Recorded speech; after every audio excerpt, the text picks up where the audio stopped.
Hi, my name is Sean Plott, or as I'm more commonly known on the internet, I'm Day 9, and I took a break from my usual casting of Wings of Liberty to come down here to Blizzard Entertainment and have the chance to cast some Heart of the Swarm Battle Report matches with Rob Simpson. Hope you enjoy.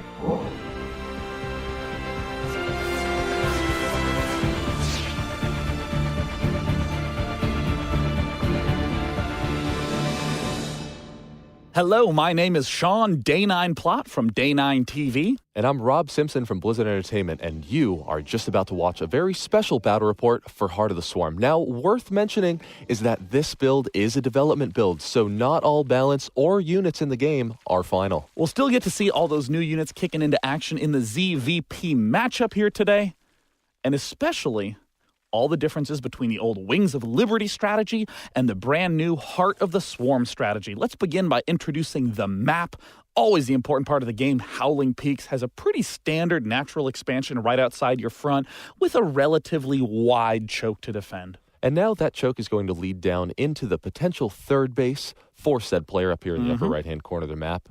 And now you can actually see where this map starts to really open up with the variable attack paths. Yeah, I mean, there is a center to the map, but it's broken up into a lot of pieces. And even these little features, such as the destructible rocks, you can take those out and open up a new attack path to another expansion. Even your own natural expansion has this backdoor counterattack path, meaning you have to be aware of an attack coming from any angle at any point in time. And now moving down this ramp, we see what most players on this map have been taking as their fourth base. Now, worth noting about this area of the map is that not only is it in a small, lowered area, but also over here on the left side is the collapsible rock tower. Now, when you deal 500 damage to this collapsible rock tower, it lands and changes into destructible rocks. So that's a great way to create a temporary defense for that expansion. Another expansion up in the top left. I don't think it's as important that there is an expansion here, but more so that there are more attack paths, all relatively narrow. You can cover them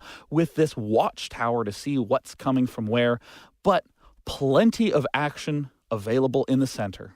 As you mentioned earlier, this is the center of the map, but as you can see, it's not just a big, wide open battle area. There are so many ways to attack the center of the map and pass through. So if you had to describe the map in one sentence, it would be a big map with a lot of different ways to attack. And as we can see, the Zerg player pretty much going to be opening in that standard Wings of Liberty fashion. Most of the Zerg tech is late layer or early hive, so it's the late game where we'll get to see the Zerg really shine. Right, so here over on the Protoss side, you can also see that the first several minutes of the game will be very similar, but Protoss have access to a unit relatively early in the game called the Mothership Core. Yeah, we'll be getting a chance to see the Mothership Core in a sec, assuming that, of course, the Protoss player doesn't want to abandon all reason and not get it.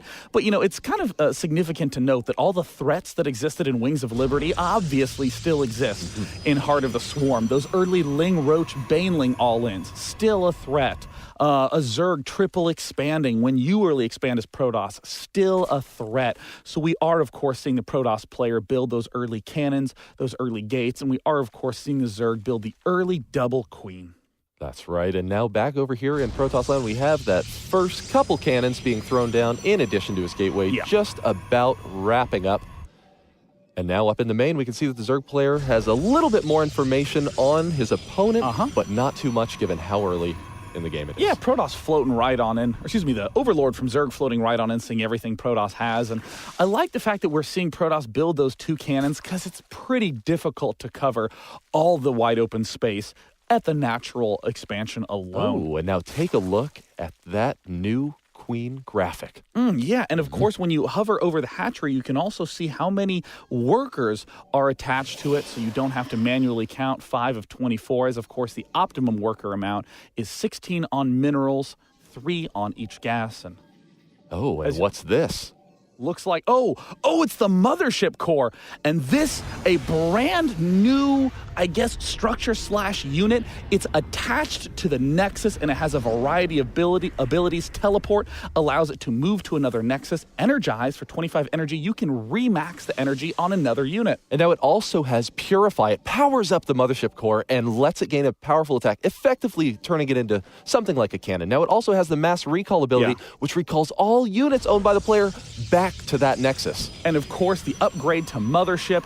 If you love the Mothership from Wings of Liberty, it's still here. Rather than being built out of the Nexus, the Mothership core turns into the Mothership itself. But that Mothership core is so pivotal since you can use it to re-energize sentries in the early game, helping you hold off those early all-ins. Now, there have been some fancy new animations added in Heart of the Swarm. You can see how the creep spreads through the snake-like thing, the veiny new creep tumor animation, just to make things a little bit more snazzy. Third base now going down for the for the Zerg. And again, I want to emphasize that for the Zerg player, you're going to be doing a pretty Wings of Liberty-esque, somewhat early layer, focusing on the Roachling.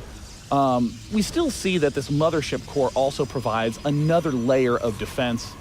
And the Overlord's going to try to get in, see as much as it can, but it gets picked off. Well, now it knows the Mothership core is there, so who won who?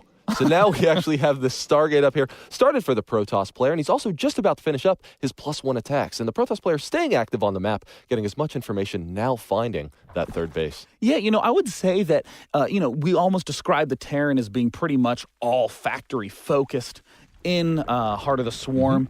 In Heart of the Swarm for Protoss, it's a lot more air focused. The new units are built out of the Stargate for that Protoss player, so I'm very excited to see what's going to be popping out of Protoss soon enough. But at this point in time, Zerg now maxing out on all those gas geysers and starting to tech up.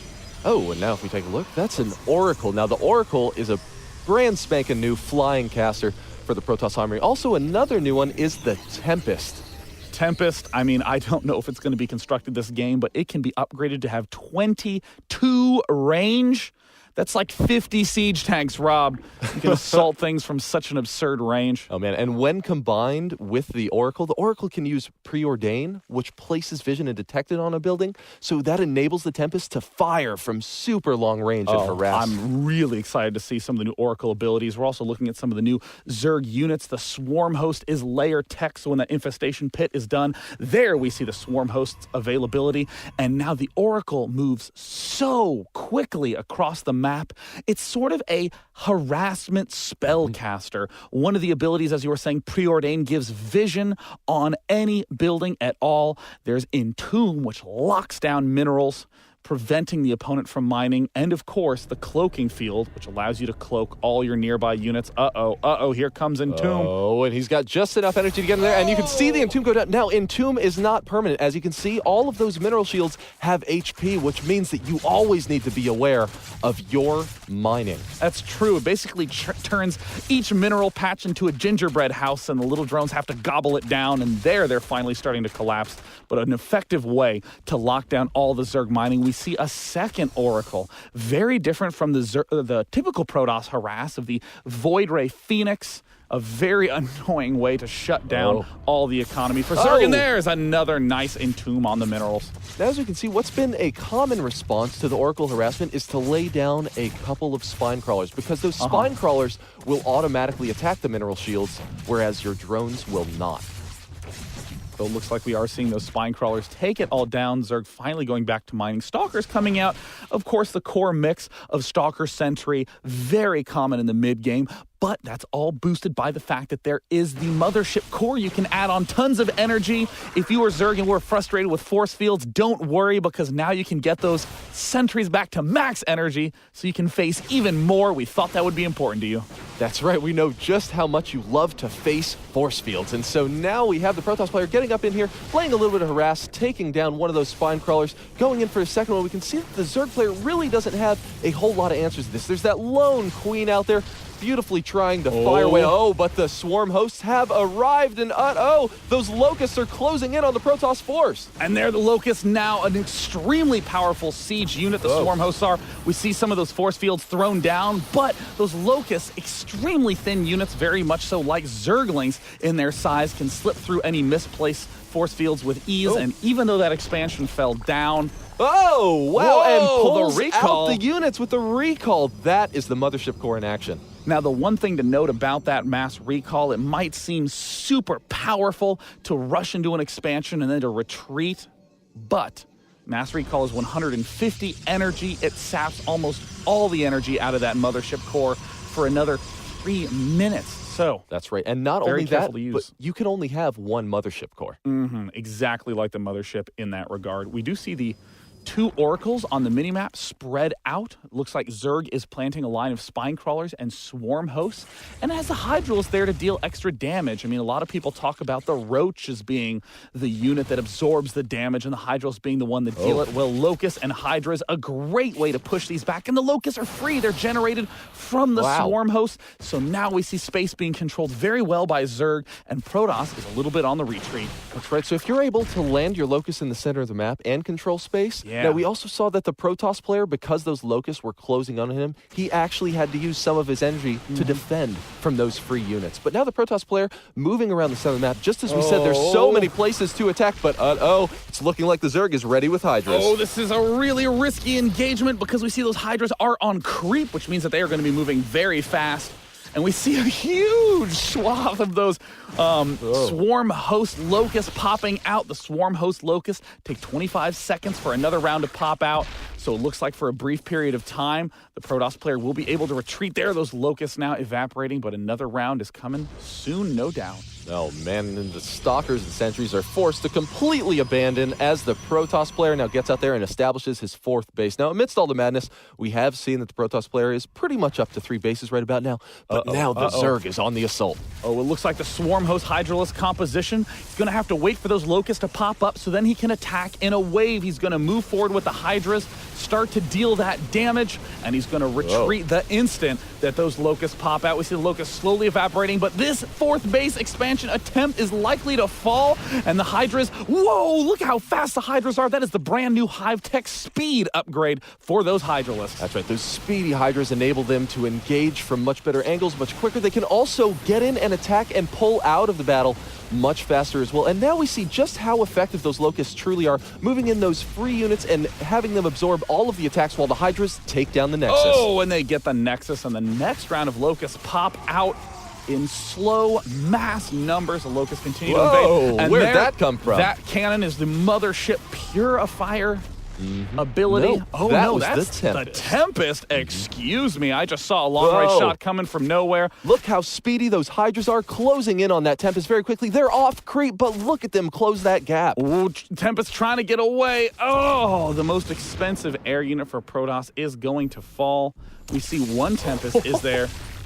Just slowly, quietly one-shotting, and there's the preordained to get the bonus vision on that hatchery. Protoss can now see everything around that hatchery. Is using the long-range Tempest to slowly pick off all the nearby buildings. Oh, man, and that Tempest is just so far out of reach for the Zerg player right now, but the Zerg doesn't care. He is on the move. Here we have all of those swarm hosts, Vipers, and Hydras moving around the right side of the map, getting ready to assault the Protoss player's 3rd. Viper, another flying spellcaster for Zerg, does have that abduct ability, the ability to grab one unit and bring it close. It does also have the ability to consume to get more energy. And now, not to be discounted, is the Blinding Cloud. It reduces ranged weapons to 1, and it only works on biological units. But now we have the Zerg player landing in those swarm hosts and starting to use those Locusts to lay waste to the Protoss 3rd. Oh, we do see that Oracle that was initially used for harassment now going to be able to cloak all those units. A great ability from the Oracle.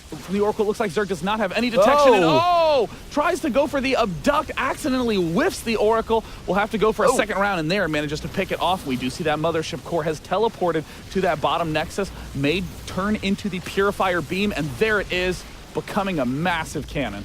And now the Vipers are over there biding their time, just waiting for the right opportunity to once again get in there and abduct a few of those Protoss units. And now we see yet another warping round coming out from the Protoss player, although those Zealots are just falling at the hands of the Locusts. God, the Locusts are just so powerful, Rob, especially backed by the Hydralists with their fast ability to micro. We see the Tempest does have the range upgrade. It is firing from so far away.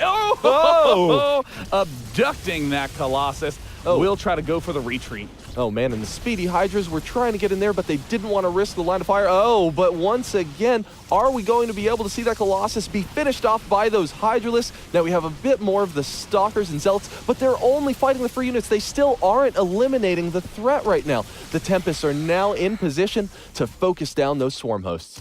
Great positioning there by the Protoss, working away at the Swarm Hosts with the sickening range of the Tempest. They're slowly eliminating them. Protoss will no doubt be able to finally deflect this attack, so long as he can just hold on a little bit longer. But those free locusts being generated by the Swarm Hosts are slowly dwindling the probe count. And of course, once another again nice abducted. Very nice play from the Zerg player and getting in with those Locusts and those Hydras to follow up and finish off that Colossus. And now it's looking like the Zerg player almost has full control of this expansion. Oh gosh, right when the Swarm Host got cleaned out. The Hydralisk army just got a little bit too great. We even see 4 more Vipers in production to try to help with that abductability. Even abducting a Stalker or 2 would be fantastic at this point in time as they are continuing to try to run. And there's the abduct on the Tempest. Getting eaten alive by those Hydralisks. They were trying to hide with their range for so long, but could not quite stay defended that much longer. And now the Protoss player is starting to push back the Zerg threat, but his base out here, his expansion is just in shambles. I'm not going to lie, Colossus were good against Hydras and Wings of Liberty. They are still good against Hydras. In Heart of the Swarm, that Hydra line is completely decimated. And now we see the Zerg player staying active with those Speedy Hydralisks, moving around to once again deny that expansion. Oh, but just as you said, those Colossi are frying the Hydras, especially with that Tempest backup fire. And you know, it's so key to note that the Hydralisks now, as a late game unit, are used for counterattack, used for harassment, the way that roaches or lings once were. But more importantly, the Hydralisks are a extremely potent force in any direct engagement as well, thanks to that speed, thanks to the Swarm Host. Protoss now trying to do some harass attack, dealing damage to that top left hatchery with whatever it can. Very small mix of units, but look at the range on those Tempests. Jeez, that's crazy to see in action. Man, they are just hammering down on this expansion. The Zerg player is scrambling to get over there, and he has Ultralisks now in his composition as well. Now, Ultralisks have the charge ability. It's Burrow Charge. It can close such a large gap and briefly knock up and distract units as they close that distance. The Vipers do want to get in position and cast that Abduct to snatch up the Tempest, to snatch up the Colossus. But, the Oracle still being used to entomb all of these mineral fields, try to shut down the mining. Those remaining Swarm Hosts that ate away the bottom base now slowly trying to work on the Protoss Natural. Oh, man, and the Zerg player we can see is just trying to establish map control to the best of his ability right now. Both these players really just vying for the economic game. Now, as we can see, those Swarm Hosts just really getting the bang for the buck for the Zerg player and just preventing that Protoss from doing what he wants. Oh, man, and those Locusts are just hammering down once again as the Tempests finish them off. Gosh, the range on those Tempests is just absurd. In the meantime, the Zerg is now starting to get into another big engagement. Where are the Vipers? There's the big Burrow Charge from the Ultras, allowing them to get right up in the face of those Colossi. The big damage dealers used to hiding in the back, but they can no longer, getting pulled right into the thick of things. All the Colossus get pulled back. Ultralisk, Abduct, Corruptor, everything eats those Colossus alive. The Tempest trying to do their best.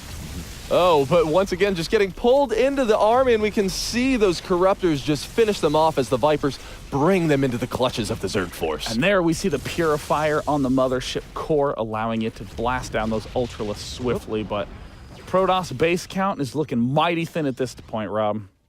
It most certainly is. We can actually see the Protoss player is just fighting to hang on to the game. And once again, that slithering creep tumor animation moving out there. And wow, this whole time, the Protoss player has stayed so active with those Oracles, making sure to do whatever he can to stay in the economic game. Yeah, it's so hard when you're low on the bases and Zerg's high on the aggression to have an answer. The Oracle is that answer, but it's still only temporary. And especially when your opponent has just drastically more bases than you as well, it's going to be very hard for you to stay in just on the heels of the Oracle. And at this point in time, the Zerg, with that really high gas count, could transition into some more infestors. Of course, the Broodlord's always an option, but that Hydra Abduct combo is much more well-suited for the mobile Zerg. And we're also seeing the Protoss, who's running a little bit low on cash himself, is starting to go for some gas-heavy units, trying to establish some kind of control in the center. And it looks like there is an engagement in the center as all the Hydralists rush up. Hydra's same speed on creep and off. Oh, wow, and now, once again, we have the Hydras again going to finish off that Nexus as we see a couple of Abducts pulling back the Colossi into the Zerg force, and the Corruptors are able to get in there and finish it off. And once again, another pull, just getting those Colossi a little bit out of position for the Corruptors to clean up, but the Protoss is pushing the Zerg back. Oh, was only able to do it for a little bit longer, but now the expansion falls. And Protoss is scrambling to try to get to the southern base to reestablish control of that. Might want to take out the collapsible rock tower.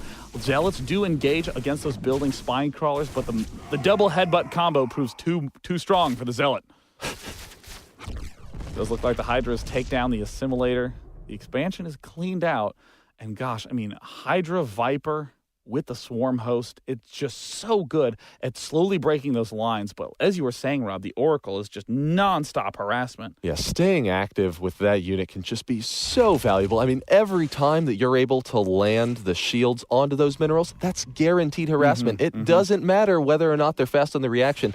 It's still some small amount of mining time that they won't be able to access. And now the Hydra is starting to dart forward. It looks like there we do see the Mothership core is in Purifier mode, starting to deal massive damage to those Hydras, easily able to two-shot, but no, the Mothership core goes down. No Mothership energized, teleport, recall, none of it.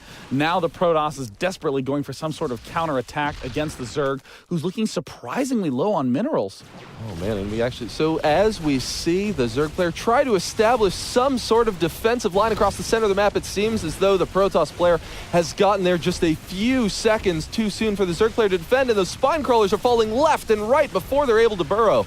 The Immortals dealing massive damage to all the armored buildings, but Hydralists are a light unit type. And that is largely the mix that we are seeing out of Zerg. And we see another nice Abduct, allowing him to pick off those High Templar. No Storm for you soon. And there's another Abduct on the Archon, able to escape safely, though. Oh, pulling the Archon back into the clutches of death. Yes. The good old yoink move continues to pick off those Archons one at a time, and now we see the probes even trying to surround the Hydras, but my God, are they fast. But the Protoss force a little bit too much, and due to the nonstop harassment from the Protoss player with that Entomb, it's looking more and more like the Zerg player might actually fall in this game. Oh man, and in comes yet another assault from all of these Zealots, moving up into the upper left expansion, finishing off what is left of these two spine crawlers, and now those drones are free for the picking. I actually don't believe it. Did Protoss actually pull this off? I mean, the number of abducts that were going on, snatching up all those valuable Colossi. But I mean, the Viper, so expensive at 200 gas, even if you invest in 3 Vipers. That's 4 Infestors you couldn't build. That's a full set of upgrades. That's almost 12 Hydralists that you are suddenly not able to build. Right, and we also saw that the Zerg army really ended up being largely comprised of those caster units, but not units that could deal damage to everything. We saw just that large group of Vipers and Corruptors be destroyed by all those Stalkers and Archons down at the bottom. And now that assault has continued. Oh, the income is so low for the Zerg player right now. That Oracle is really paying off. Incredible job on the Oracle. I wish there was a little counter of how much money he's hurt the Zerg player. And now we see the Hydralists on the creep, chasing down those relatively slow Protoss units. Nice little rearrangement micro there. The Hydralists, without the support of the Swarm hosts, are a lot weaker, though. They're falling very rapidly, and it looks like Protoss making a big push up the center lane. Oh, wow, and the Zerg player just doesn't have enough left to defend from this. We can see there's only 4 Hydralists back there, and now the Stalkers additionally are adding in, destroying the snacks. Oh, Zerg just had such an edge there in the mid-game with the Swarm host, the Vipers, the Hydras, so expensive. The good game, and Protoss is able to take an extremely, extremely close win. We hope you got the chance to enjoy this new showcase of strategy and units in Heart of the Swarm. I'm Day 9. And I'm Rob Simpson. Thanks for watching.